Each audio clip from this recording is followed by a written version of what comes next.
അപ്പോൾ എനിക്ക് എന്തെങ്കിലും ഒരു നേട്ടം ഉണ്ടാക്കിയാൽ സ്വാഭാവികമായിട്ട് ഞാൻ സെലിബ്രേറ്റ് ചെയ്യും. കാര്യം എനിക്ക് അനർഹമായി കിട്ടിയൊരു സാധനമാണ്.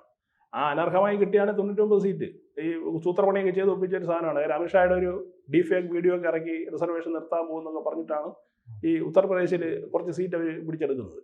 പിന്നെ മാത്രമല്ല എത്രയോ ലക്ഷം രൂപ സ്ത്രീകൾക്ക് 1 ലക്ഷം രൂപ എന്തോ വെച്ചിട്ട് കൊടുക്കാമെന്നൊക്കെ പറഞ്ഞിട്ട് ചില വാഗ്ദാനങ്ങൾ കൊടുത്തിട്ടാണ് അവിടെ നിന്ന് കുറച്ച് സീറ്റ് ഇവർ പിടിച്ചത്. മറ്റൊരു സ്ഥലത്തൊന്നും സംഭവിച്ചിട്ടില്ല.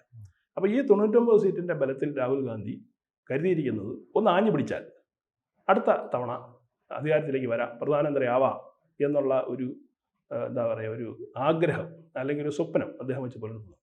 അപ്പോൾ നോക്കിയപ്പോൾ എന്താ, ഇപ്പോൾ നരേന്ദ്രമോദി വന്നതിന് ശേഷം ആളുകളെല്ലാവരും, അതായത് ജാതി മത ഭേദമില്ലാതെ എല്ലാ ജാതിയിൽപ്പെട്ടവരും നരേന്ദ്രമോദി അനുകൂലിക്കുന്നു.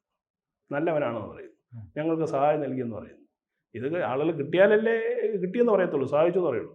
അപ്പോൾ ഇതൊക്കെ നോക്കിയപ്പോൾ ഇനി ഒറ്റ മാർഗമെന്ന് പറയുന്നത് ജനങ്ങളെ തമ്മിൽ അടുപ്പിക്കുക, വിഭജനം. പണ്ട് ബ്രിട്ടീഷുകാർ ചെയ്തിരുന്ന ഡിവൈഡ് ആൻഡ് റൂൾ എന്ന് പറയുന്ന ഒരു തന്ത്രമുണ്ടല്ലോ, അതിലേക്കാണ് രാഹുൽ ഗാന്ധി വരുന്നത്. അതിന് ഇന്ത്യയിൽ ഏറ്റവും നല്ല വളക്കൂറുള്ള സാധനം ജാതിയാണ്. കാരണം ഇത്രയും കാലമായിട്ടും നമ്മൾ സ്വാതന്ത്ര്യം കിട്ടി ഇത്രയും വർഷമായിട്ട് പോലും ജാതി ചിന്തയോ ജാതിയുടെ അടിസ്ഥാനത്തിലുള്ള വേർതിരിവോ ഇതുവരെ ഇന്ത്യയിൽ തീർന്നിട്ടില്ല. ഇവൻ കേരളത്തിൽ പോലും ഉണ്ട്, നമ്മുടെ പ്രഭുത്വം ആവശ്യപ്പെടുന്ന കേരളത്തിൽ പോലും ഈ സംഭവമുണ്ട്. അപ്പോൾ ഇനി ഒരു 100 വർഷം കൂടി കഴിഞ്ഞാൽ പോലും ചിലപ്പോൾ ഇത് പൂർണ്ണമായിട്ട് മാറുമോ എന്നുള്ള കാര്യത്തിൽ സംശയമുണ്ട്. അപ്പോൾ ആ സാഹചര്യത്തിൽ സ്വാഭാവികമായിട്ടും ജാതിക്കാരനായി കളിച്ചു കഴിഞ്ഞാൽ അത് വലിയ ഗുണം ചെയ്യും എന്ന് രാഹുൽ ഗാന്ധി മനസ്സിലാക്കിയിട്ടുണ്ട്. കൂടുതൽ വാർത്തകളും വിശേഷങ്ങളും നിങ്ങളിലേക്ക് എത്താൻ ABC മലയാളം സബ്സ്ക്രൈബ് ചെയ്യുക, ബെൽബട്ടനും അമർത്തുക.